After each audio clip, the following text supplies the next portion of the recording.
Don't get out of the train if the pillar doesn't say 14 if you're going to 14th Street. Don't get out of the train at all. Stay in the train. Stay in the train for as long as you possibly can before either your colon or your bladder bursts. Then you can get out of the train. That's the name of a new Hollywood band, Bladder Burst. I like that. Well, Peters, we're now on the air. How are you, Michael Knight? I am speaking via the freedom of speech. I'm speaking to you today from California, broadcasting to you, Vinnie, in Seattle, and then to everywhere across the world where they can hear us. And I'm utilizing my freedom of speech. And because here in California, Donald Trump's influence and the power of the FCC. By the way, I was once a third phone licensee of the FCC. I think I was too. One of the classes, I think it was third. That's the one with the big certificate? That's the first phone. Whichever that was, that's what I had. Or have. I mean, I still have it. I never gave it up. You studied and passed the first phone? That's quite a test.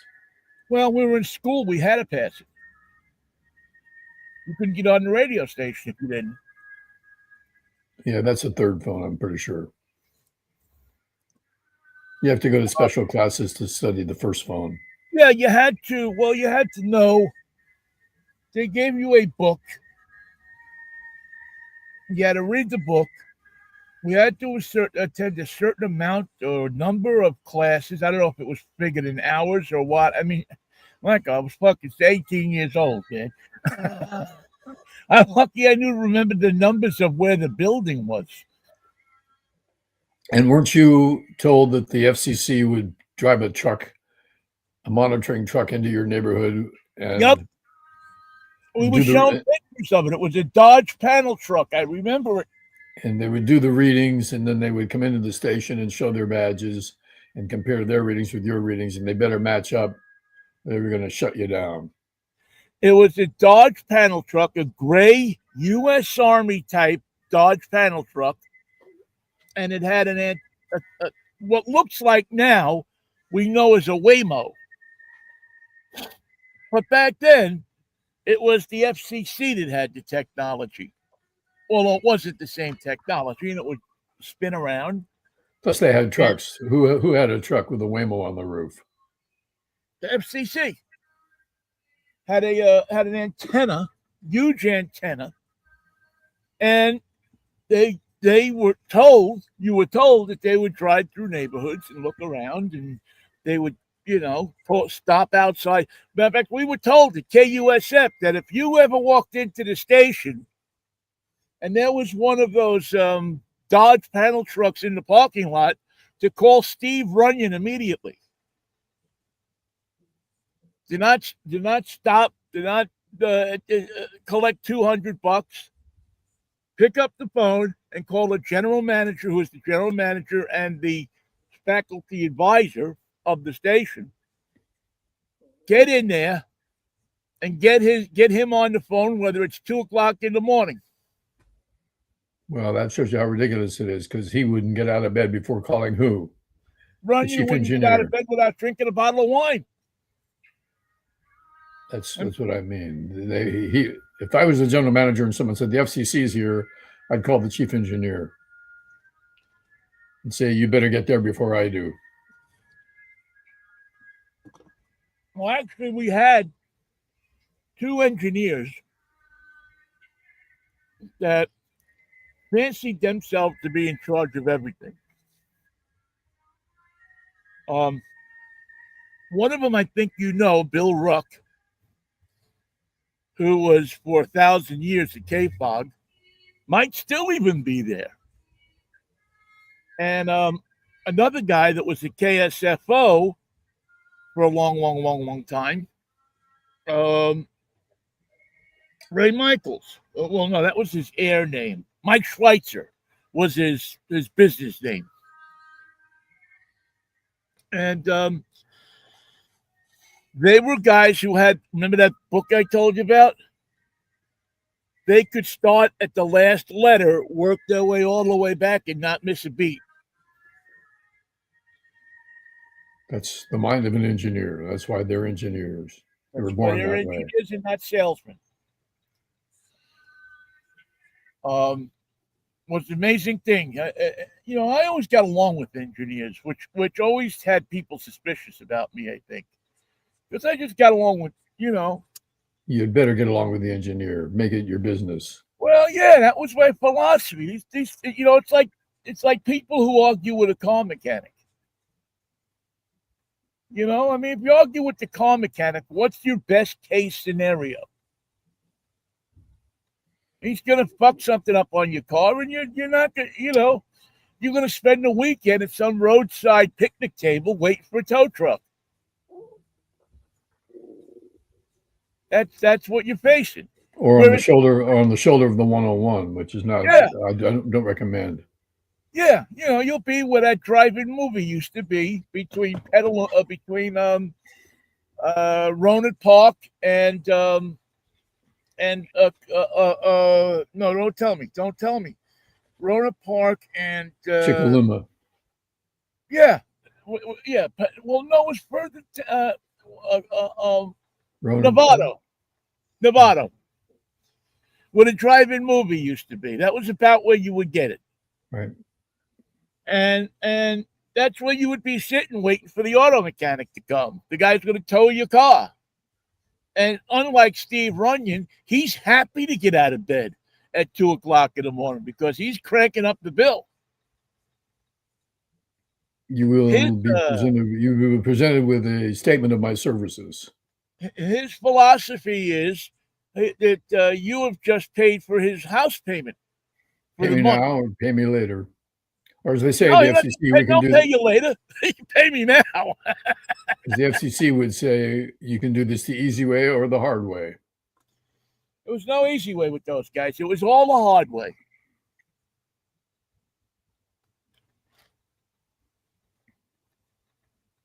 And being So my thought was the reason the experts were on yesterday talking about the freedom of speech, the network's responsibility, the contracts, the Jimmy Kimmel world. Nobody said to the anchor, whoever it was, "You're next." That's what they should have said. This is not a story about Jimmy Kimmel. This is a story about you, and the fact that you're on the air right now at CNN or MSNBC means that you're next. there was one guy that did, actually. Boy, he's a comedian. Part-time. Everybody's a comedian now who has a podcast. Can you imagine that? And Pete Dominic.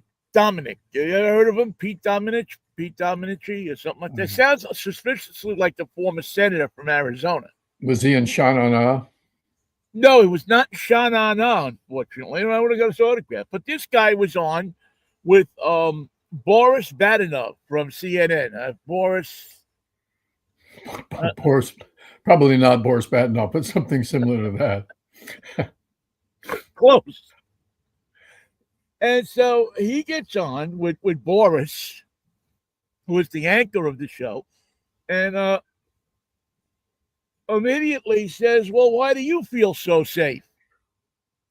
He says, "You're being told to ask questions." He says, "You got a producer who's writing all your questions." He's, and he ripped into the guy a bit, the anchor, because he said, "You're not. Come on, you're not sitting here. You think that that the head of your station this morning, the head of your news organization, is letting you ask any question that isn't a softball today?"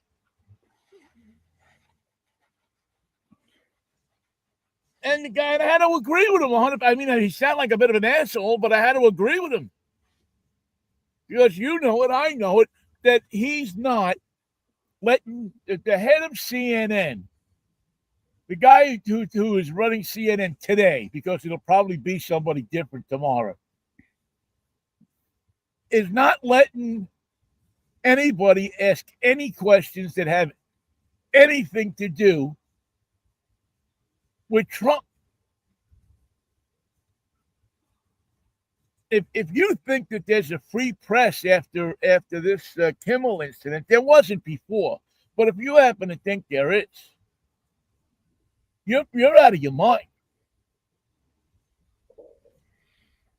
I think the folks at Fox are in for a scare too, because they've been doing what they were told now for years and leading the way, but they haven't gone far enough. They haven't acquiesced every element of their control to the White House, and they're going to have to sign a document, real or imagined, that gives that full control to them, so that Trump now can break news and start his own element of press release that will become standard for the industry. What does Trump say happened? I'm convinced, and I don't know, I'd like to get your opinion on this, because I think that you're doing this longer than I am, and you're pretty good at it. You're pretty smart about it. I think that by January 31st of 2000 and what are we in now? It's my birthday. January 31st of next year. Of every year. But especially this upcoming year, because that gives them an extra month after all the New Year's Eve folderol is out of the way. It gives the FCC the chance to introduce and give you 31 days, to sign a loyalty oath. Responsibility for broadcasters. Right. And if you don't sign that loyalty oath, that little piece of paper that you have in the back of the drawer that says class whatever it is license will be no good. And they will show up at your station and want to see the binder that people keep at each station in the studio with everybody's license in it. And they'll start picking them out, going, this one, he was quoted in an article on in the East Village Other in 1967, and this one was in he was in that other newspaper there, that Bay Guardian, talking about the president. And boy, look at this guy's list of friends that he went out for a drink with 4 or 5 months ago for Labor Day. And they'll just go right down that list. And if you're not where they want you to be, see ya. One of the companies at the heart of this problem is Sinclair Broadcasting, which has been a ghastly example of someone who should never have owned a radio or television station. A ghastly example. Unless you are for suppression of human rights, unless you are for suppression of people's voices, unless you are for anything that has to do with restricting what people can say on the air, unless you are a member of the Republican Party. And these are criminals who operate freely in the city of Seattle right now. The old homestead for news and broadcasts in Seattle on radio and on television used to be Como. Now it's owned by the scum of the Sinclair Broadcasting family. And you see what's come of this relationship and this arrangement. The darkest days of broadcast journalism and content are upon us, and Sinclair is right at the heart of it. Well, what do you think Larry Nelson is saying about that?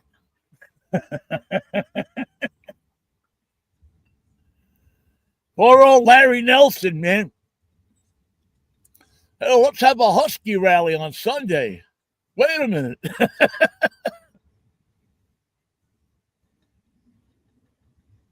Wait a minute. There's no game on Sunday.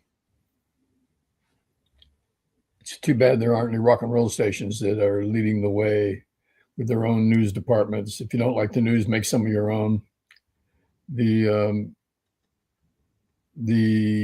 underlying message for rock and roll AOR stations for a while was, we are the revolution. We are the cultural change that you've been waiting for. We are leading the way in terms of thought and music and ideas and theories and philosophies. We do lead the way. We open your mind to new ideas and to the direction of the cultural world, led by music and the artists who make it and the content that we broadcast around it, the attitude we have when we turn on the mic. We don't have that. Scoop Nisker and Dave McQueen and Larry Minsky and Larry Bensky and what's the other guy? Is it Chuck? I can't think of his name. No. Anyway, you know the guys I'm talking about, the crew. There's none of them left. Travis T. Hip. Yeah, I mean, I'm trying to think of the guy who used to Joe Rogelski, Alex Bennett. I'll put him in that category. You think Alex Bennett would be able to get a job on a broadcast radio station today? I mean, say what you want about Alex. He lied all the time, but he would tell you the truth. The truth was available. I mean, he wouldn't tell you the truth generally in what pertained to him. But what pertained to the biggest picture, he was, the bigger picture. He tend to say to you that this politician is a crooked bastard. This guy is not a good guy. This stuff. But that's gone. Even Ines in the Morning, which was very politically oriented, there's nothing like it on the air now. Well, yeah, he's dead, so he's not. I mean, it's it's two guys that it's all they can do to talk sports. You got a guy. You got Boomer Esiason,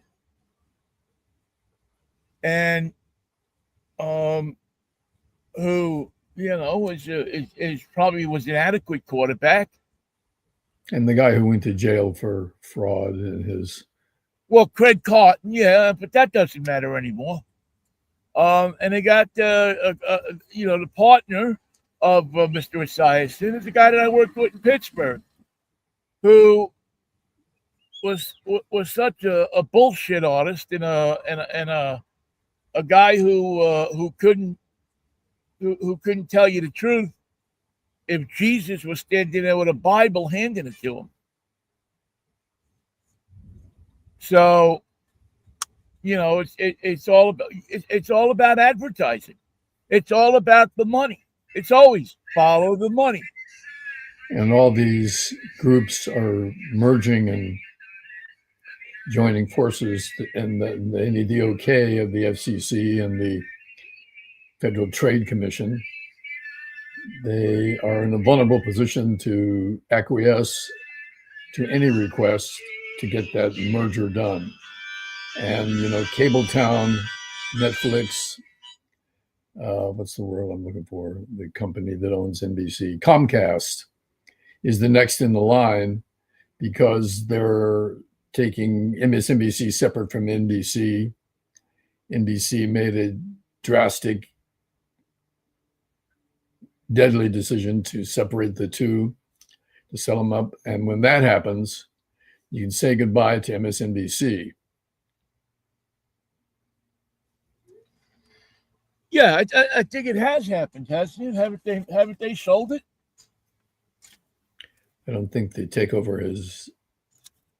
Yeah, it might not be official, but they've identified a victim.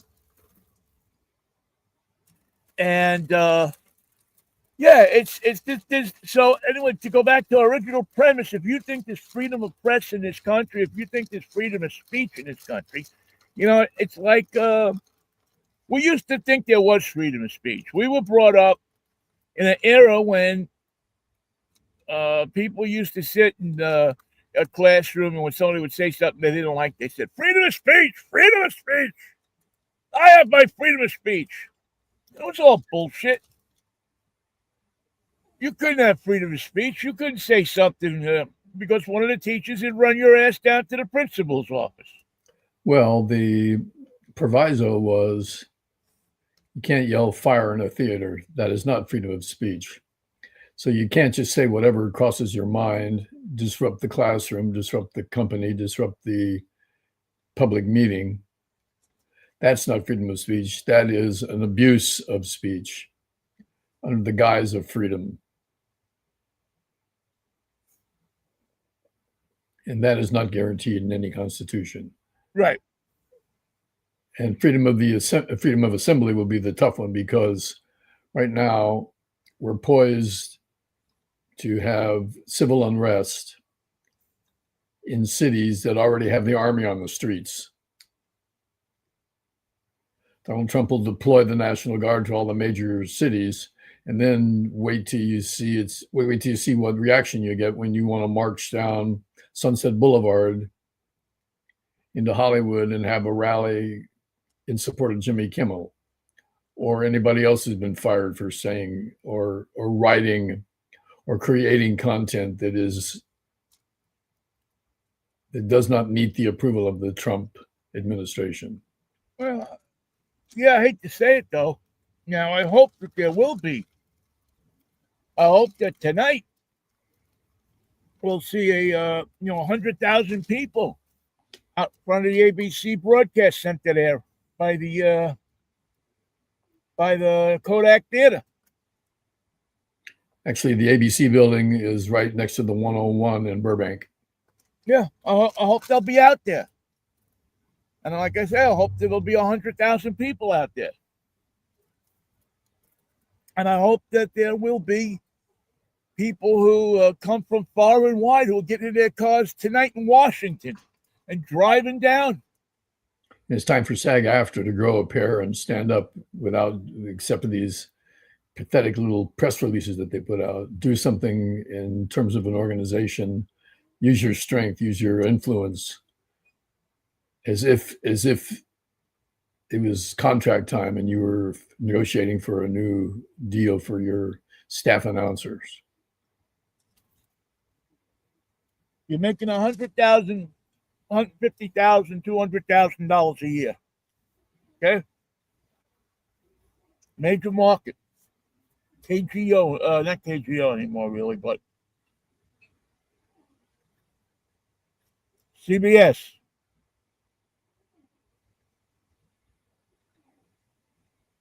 In San Francisco. CBS in New York, Chicago. Or CBS is not CBS, it's Odyssey. I'm talking about television.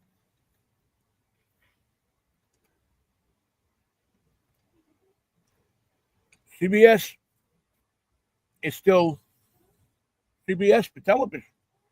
Do you think that there's an anchor in this country who's going to get up from his desk, her desk,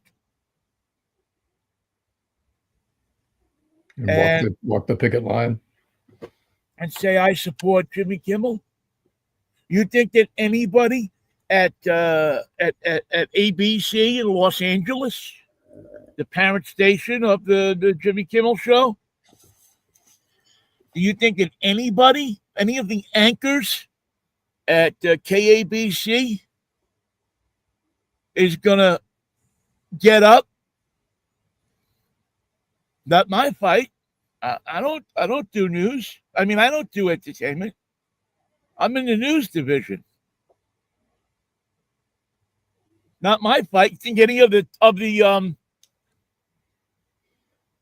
talk show hosts at KABC? No, that's hate talk. or any of the KLOS people, or the people from any of the rock and roll stations are going to leave there. While they may not be the kind of positions that paid what they paid in years gone by relative to the money, they're still very desirable jobs. You know, broadcast, you only work 4 hours a day. You think that for a minute those people are going to stand out there next to Jimmy Kimmel? Now, you might get Ben Affleck to stand out there. Well, I don't know with him, maybe not, but you might get Tom Hanks to stand out there. They got nothing to lose. Maybe he won't get a picture for a year or something like that. But for the most part, those people have nothing to lose. They got millions of dollars. They don't have to just quit the business tomorrow. You think you're going to see the writers, the producers, the lines people, the technicians, the IATSE, all of those people? You think they're going to be out online tonight, out on a picket line? Pay me now or pay for it later. Who's going to challenge this in court where it'll make a difference? Who's going to put a stop to it legally? Apparently, Trump's lawsuit against the New York Times for $15 billion got thrown out by the court, just tossed.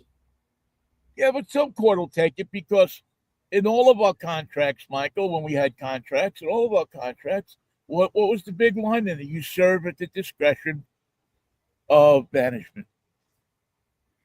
That's not in question.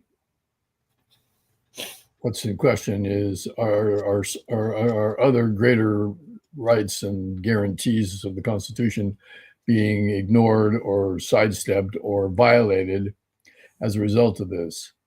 Is there something about prior restraint of communications that has to be considered? And there's a legal position here that is stronger than the social and Trumpian position. And it has to be argued successfully. Well, I don't have a lot of faith in the arguments right now.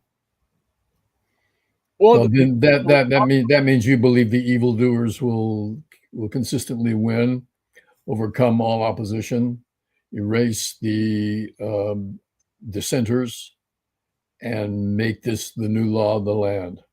Well, no, I don't want it to be like that, but I'm a realist too. I see what's going on. Now, again, show me 100,000, show me 50,000 people show up tonight. Show me everybody from the ball game tonight, after the ball game, gets in their car and goes over to Hollywood Boulevard and gets out of their cars, stops traffic, and says, we're standing here to support Jimmy Kimmel. They don't have to be in the industry. Everybody comes over from the Dodger game. Show me that. And then what? So I show you that, and then what? Then what do I have to show you? Show me that some people care. That some people have the balls to stand up and say, this is wrong. Well, I'm not certain that that's a measurement of who cares and how strong their opinions are or what those opinions are worth.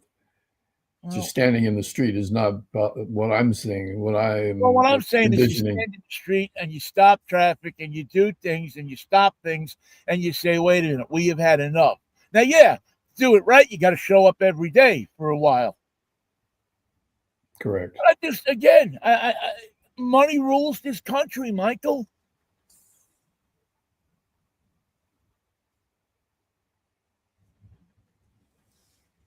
Well, next, can't think of the name of the company. Along with Sinclair, just said they weren't going to carry the Jimmy Kimmel show. ABC. Next Star is not a dynamic company. No. It's a holding company that's taken advantage of the weak markets to try and grow itself into a They'll buy every week. iHeartRadio version of iHeart Television. Yeah. It's going to be a company that wants to own so many stations that it can't run any of them and hopes to eke out a profit by owning enough of them, running poor stations into the ground for profit under the guise of being able to offer a management scheme that's successful and will keep those stations on the air where their previous owners couldn't do it financially. I don't believe that, but that's what it's going to look like on the appeal to the courts. Why should these mergers go ahead? Why should Nexstar and Sinclair have more stations rather than being forced to divest themselves of stations that they can't operate at a profit?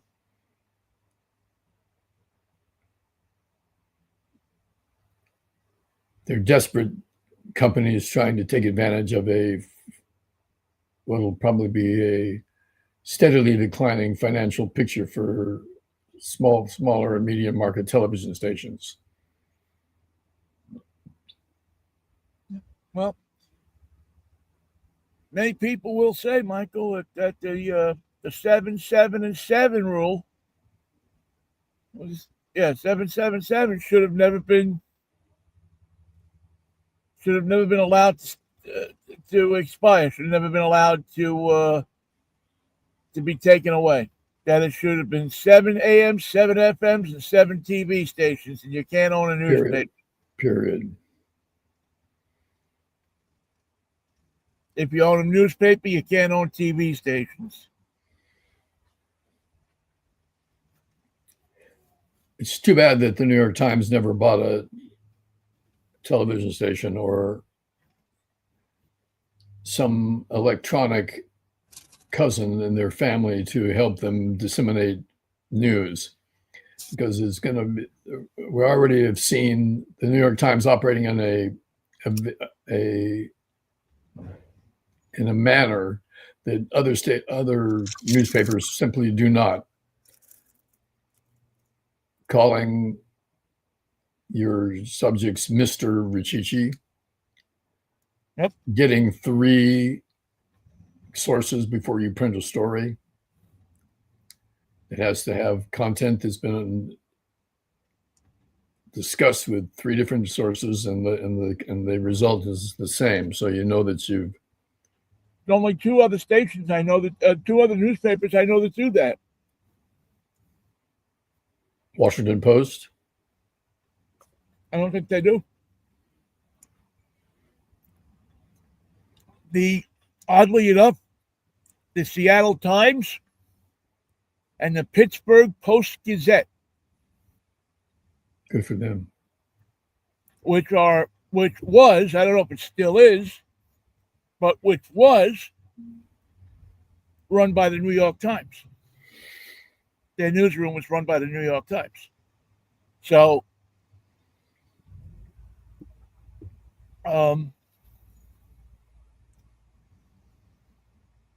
but to this day, as far as the last time I picked up a Post-Gazette, you were addressed as Mr., Mrs., Doctor.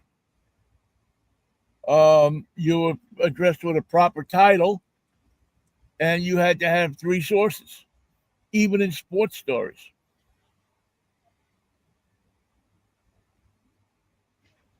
That's the standard. It's a difficult standard. It's exacting. It's maddening. Yeah, you have to work. You got to work. And you got to work on a deadline. You have to work. You have to find people who are credible sources, develop those sources. In different areas of your reporting, you have to work a beat. That's why you see several of them people that would be down in a locker room of a clubhouse at 2:00 in the afternoon. Not because they want to hang out with friggin' baseball players, but they wanted to sit there and get what was going on from people. My phone just asked me the question, if MSNBC hired Jimmy Kimmel, would you watch? Oh, yes. Well, now people would, yeah. I mean, I watch him anyway, so it's to me it's an irrelevant question because I'm going to watch him no matter where he goes. He could do a show out of a basement and I'd watch. Apparently, and I don't know if this is true, and we'll find out when the book is written, but ABC went to Kimmel the day that they pulled him and reviewed what his monologue was going to be and said, this is going to cost us more trouble than we're already in. But the executives that made the decision were not in unison. There were those who said, this is guaranteed speech, it's protected speech, and it's not as outlandish, as incendiary as some of the some of the content from the other side, from the Republican side, that's been spewed by politicians, podcasters, Fox News, Newsmax. They can say what they want. They can be as preposterous in their conclusions as they choose to be. And there's no checks and balances there. It's only so-called progressive thought, progressive content, progressive talking points that it's under question right now. And that's a fact. I've asked myself several times, what does this guy get? What is it, a week now that he's gotten killed? Mm-hmm. And I've asked myself over and over again some simple questions. Was this guy president? Was he the Pope? Was he a figure in this country? Even a congressman from West Virginia. Was he a congressman? Was he what? Forget a congressman. Was he a city councilman elected in West Virginia? He was nothing. He was nothing.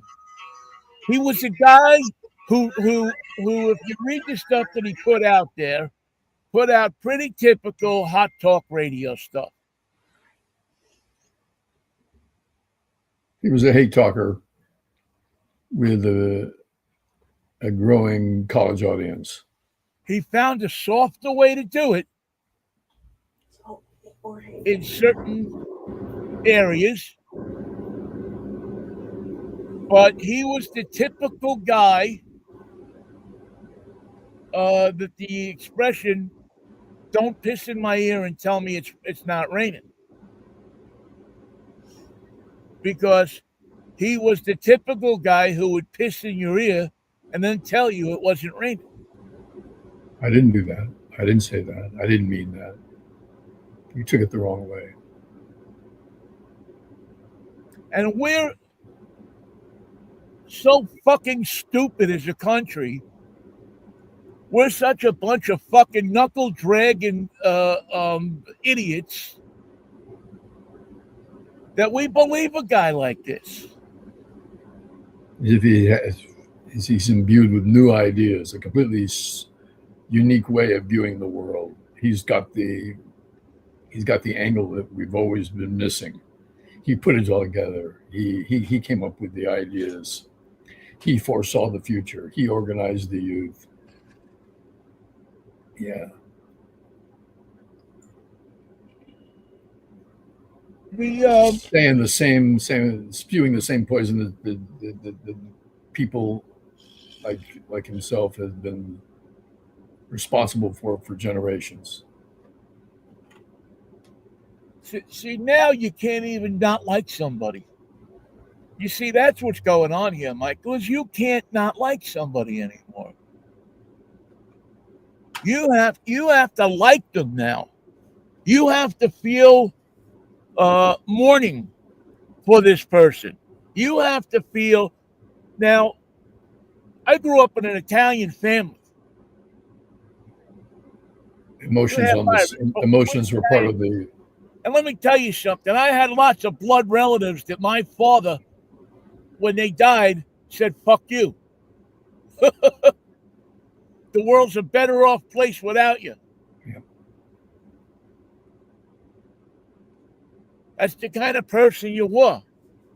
You tried to screw somebody's wife. You tried to screw somebody out of money.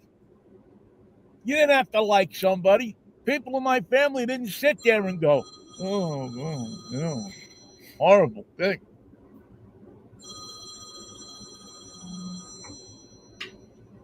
There are those who believe the phrase, he got what he deserved. Well, I don't think he got what I'm not going to say he got what he deserved. I don't think anybody should get killed for saying what you think, saying what you believe, unless you incite a riot. For shouting fire in a theater. That was Right. his job. His Unless job is to fill the theater with people and shout fire.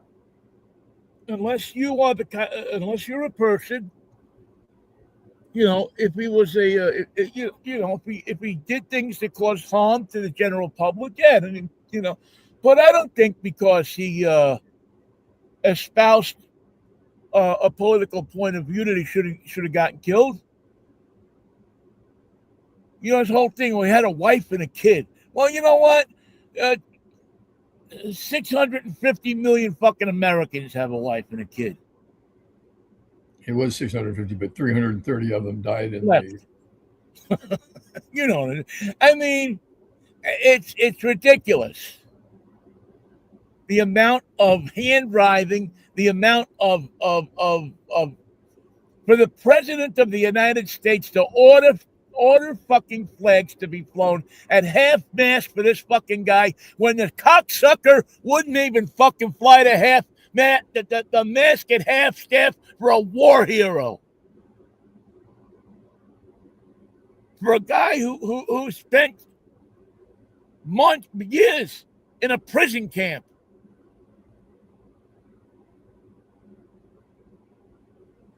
But he didn't bow down. He didn't genuflect. He did not yield. That's why he was never honored when he died.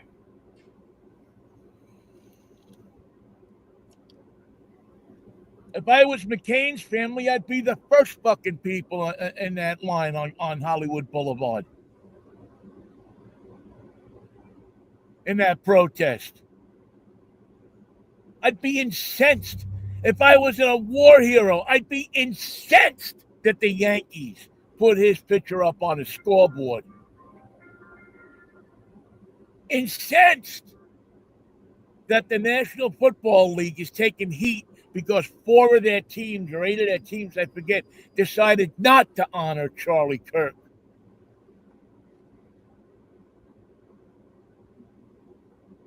You show me what he did. I'll tell you what. I don't know what he did before getting killed. What did he do? He was not on my radar either, Ben. He had a podcast. Guy down the block that walks a dog has a podcast. 1 out of 20,000 conservative podcasts that are all saying the same thing. How do you think the hate talkers get going every day at these puddle jumper radio stations in Wenatchee? Where do those hate talkers get their information? Where do they get their talking points? How do they stir up the masses? Every day they all do it.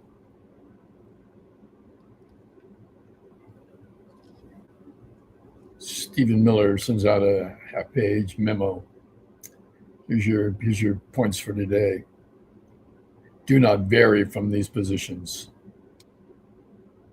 I went to an event, Michael, the last couple of days. Started on Tuesday, ended yesterday, of an association of automotive journalists. So we're a press association, and we all belong to this association that says that our credo is to better and advance the craft, the art of automotive journalism. to tell the truth about cars, to tell the people what the story is, what the real story is.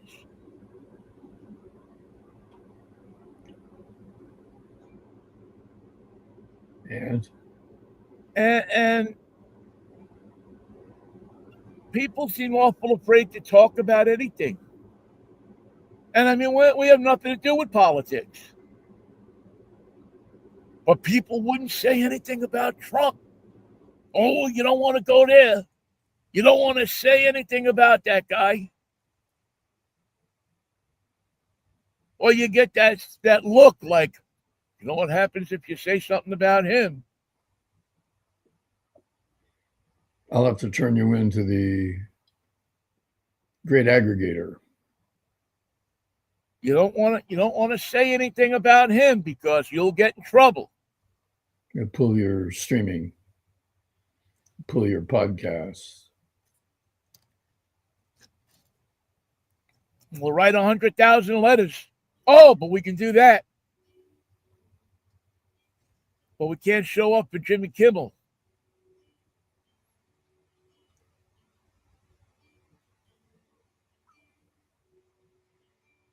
Is there an organization putting together? It used to be. It was called AFTRA, wasn't it? I don't think we can look to AFTRA for leadership. I never thought you could. The only thing that you could ever look to AFTRA for was that if you made your contributions over your career, that at the end of your career, when you decided to pick a date that you'd retire, that they'd send you a check. They weren't doing you any favors because you paid the money in. It's your money. It was your money. So it's not like they were giving you anything. They took some of your money, they put it someplace, they invested in it. Hopefully they made wise investments, and they gave you back. I never got anything else. I never got 2 tickets to a show from fucking AFTRA. I got all these movie stars in my union. Not one of them ever invited me to one of their parties.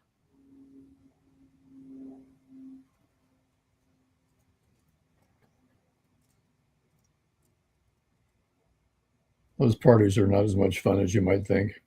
Oh, no, I never thought they were. They were boring, to be honest with you. Except the one I went to with Seaweed that time in New York. That was a party. But that wasn't an after party. That was a music industry. Grammys party. That was good. That party was a blast. Other than that, be honest with you, and the baseball parties that were always good. The All-Star game parties. See, baseball was smart. They always did their parties in the middle of the season. They always had it for an All-Star game. You know, second week in July, bunch of people would get together and they'd rent out the Oakland Convention Center or something like that. They'd get all the stars that they could find to come there. They'd invite everybody who was anybody in the town that they were in to come down and have a dinner and drink, and here's a bag with some stuff in it. Take your kid on out to batting practice tomorrow. Here's a couple of seats for the game. And in exchange, the cameraman would,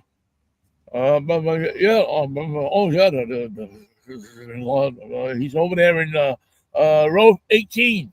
Throw that camera on him during the next commercial break so we can have him when we come out of the break.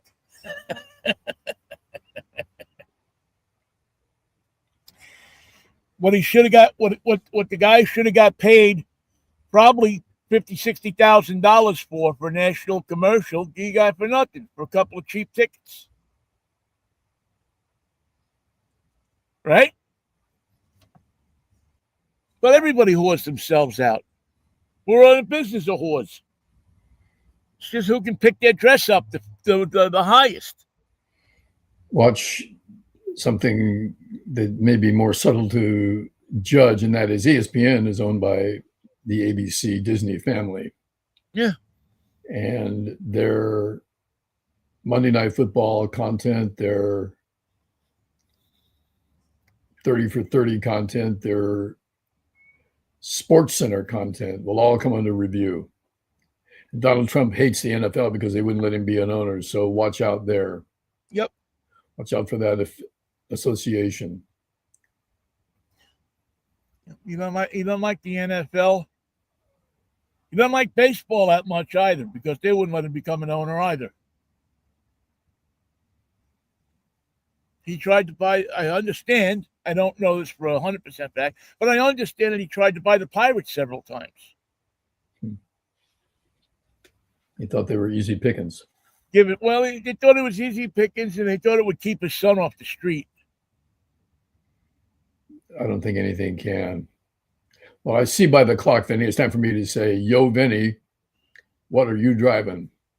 Well, Mikey, you know what? I'm gonna do you a big favor. I'm gonna show you what I'm driving.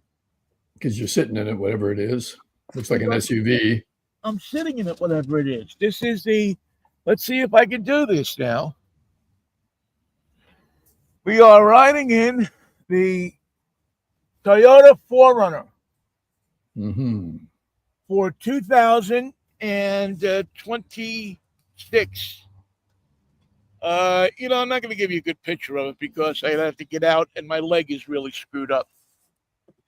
I did some damage to my leg over this past day. Ouch. And so I'm not going to be able to get out and show you a picture of it. I didn't get a chance to cut one. So listen to the show tomorrow morning. At 11 o'clock. At 11 o'clock, and you'll be able to see full pictures of maybe Toyota's best 4Runner yet. And they've built some pretty good 4Runners. This was the original four-wheel drive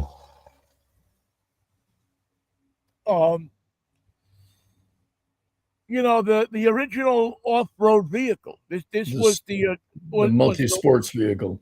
Yeah, the sport utility vehicle. This was they had, well, it wasn't the original one. The original one really was the International Scout. But they improved it. They made it a lot better. They made it, they changed it from a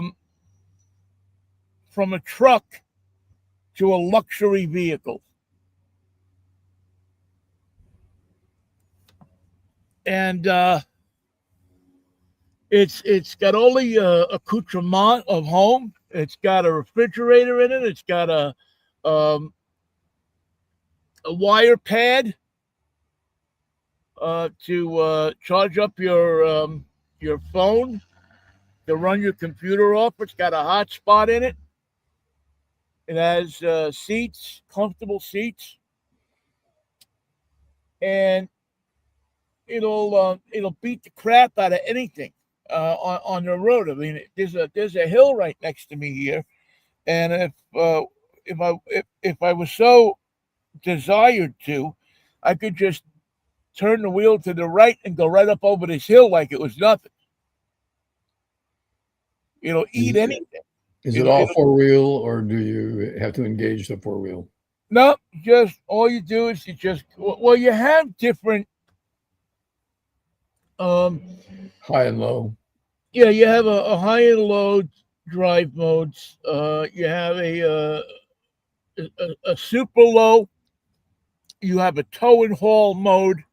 You have an MTS, which is a setting that will put the vehicle into a low gear so that you can just either lock it into a hill, crawl down the side of the hill so that you're not just free flying down the hill.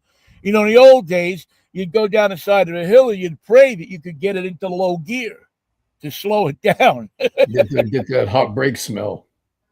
Yeah, not like that hot brake smell. Especially when you're pumping the gas on the brake on the floor, and it's just really doing nothing. It's just talking to you, Daddy. As Richard Pryor used to say, it's talking to you, Daddy.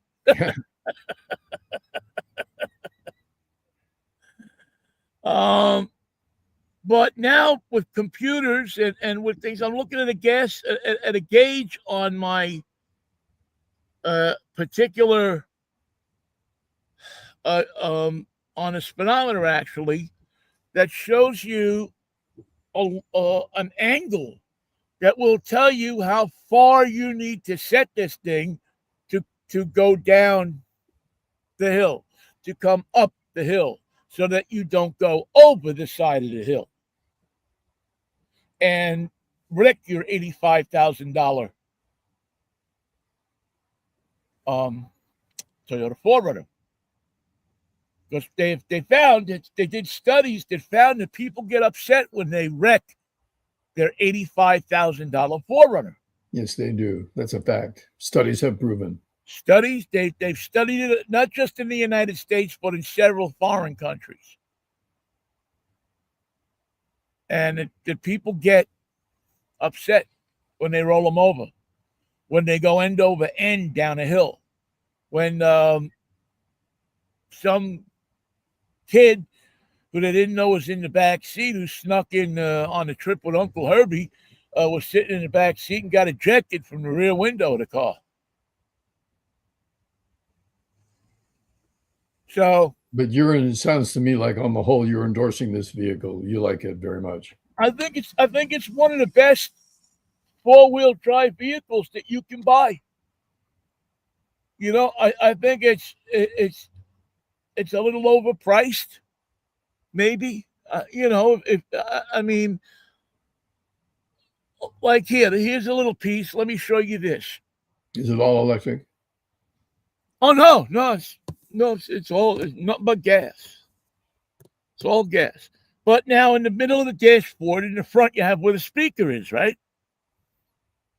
The front speaker. You got 2 stereo speakers, and you got a front speaker in the middle.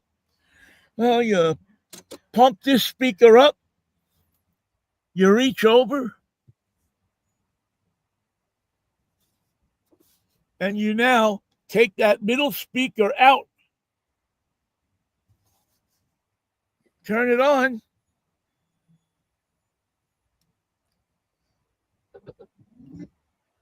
and you have portable speaker.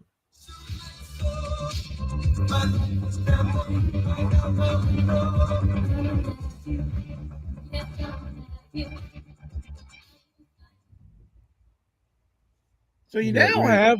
Is that satellite radio? Yeah, you have a JBL speaker that you can take with you to the beach. Now, normally you can go to an electronics store and buy one of these for a couple of $100, but it doesn't fit into the hole in the dashboard, and it doesn't have the sound that this one does. You can also plug in your computer or your iPod. I don't know, do they make iPods anymore? Or your telephone. Telephones, as a matter of fact, I think you can just go like this. Let's see if I can make this work. Mikey, I'm going to give you a demonstration. I feel like a car salesman here today.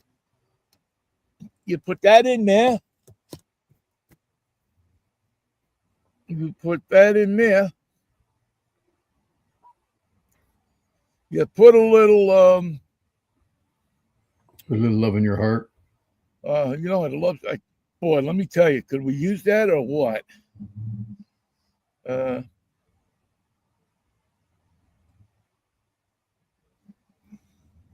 Make sure we got this on.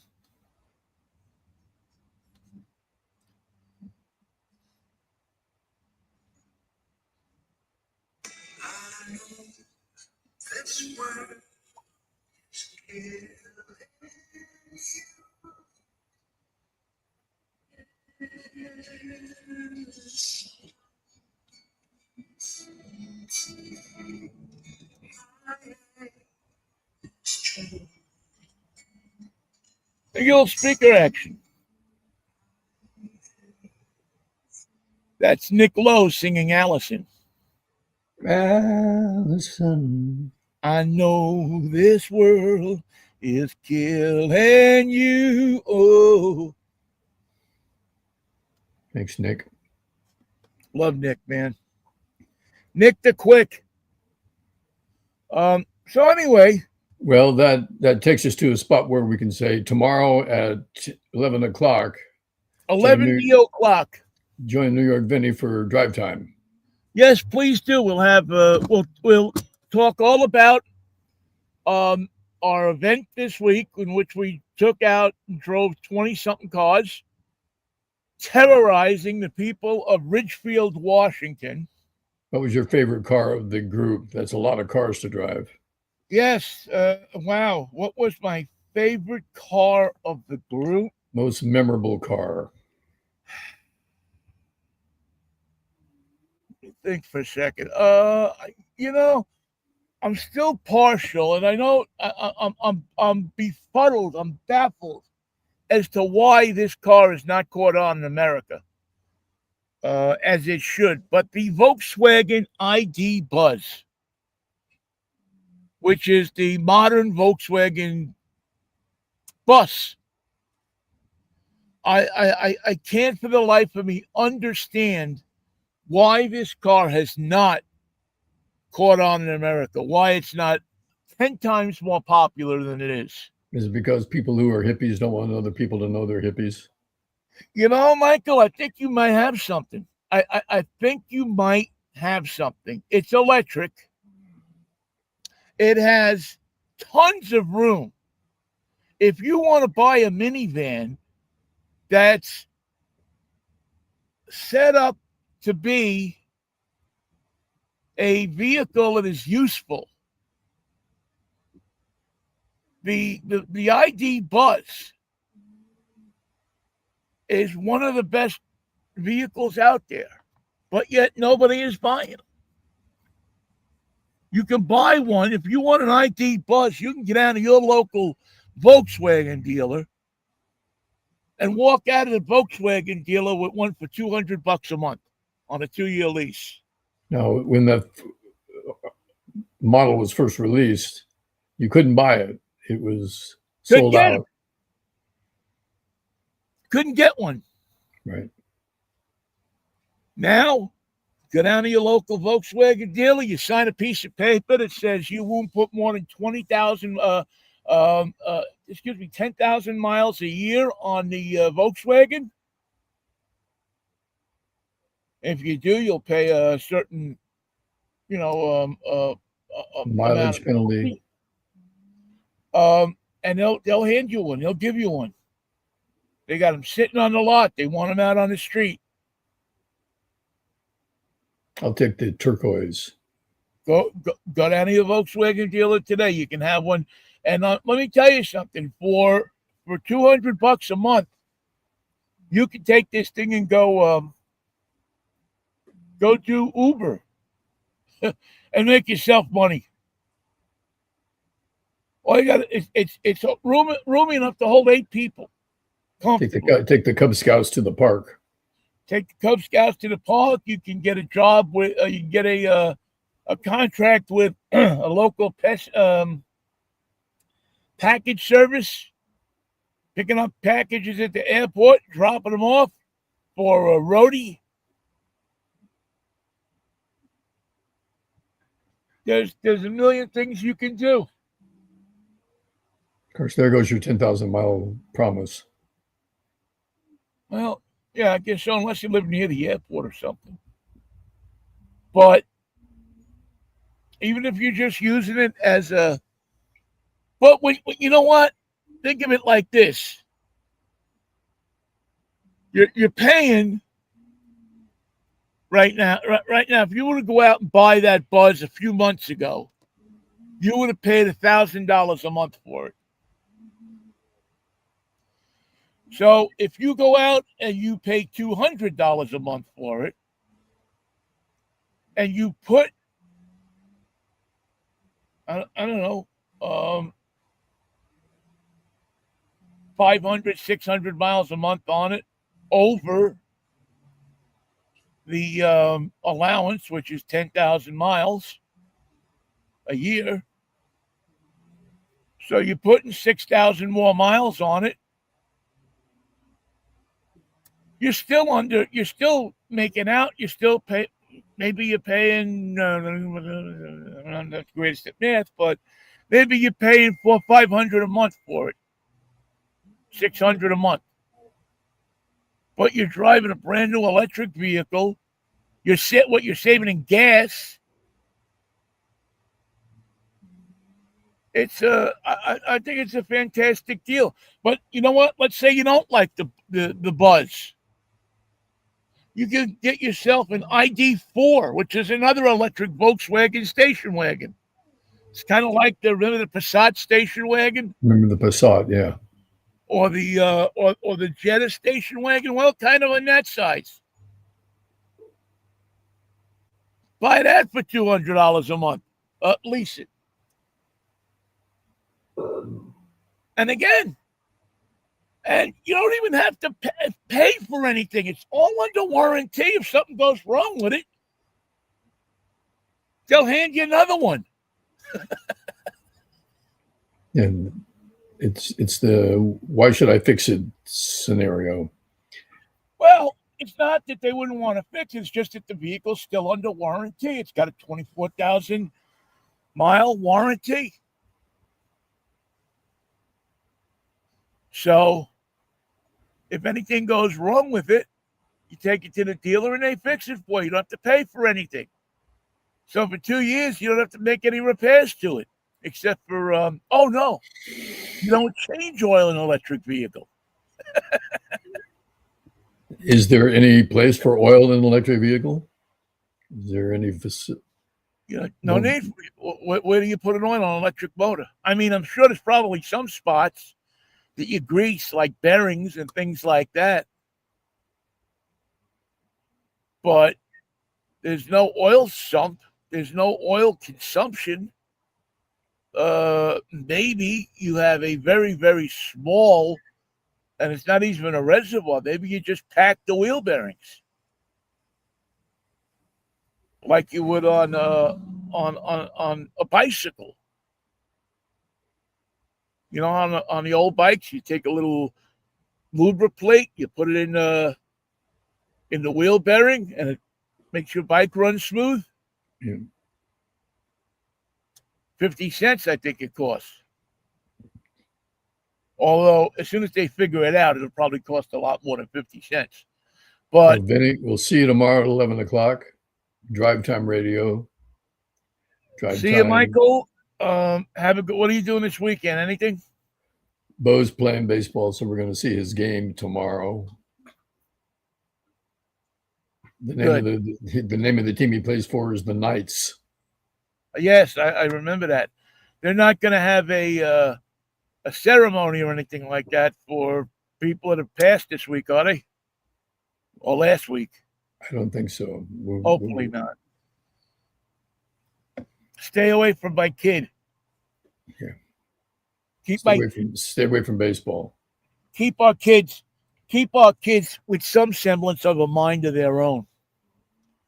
And the freedom of speech and assembly. You have to have the freedom of assembly to get a team together to play baseball. Yes. And believe you me, they'll try to figure that out, how you can get,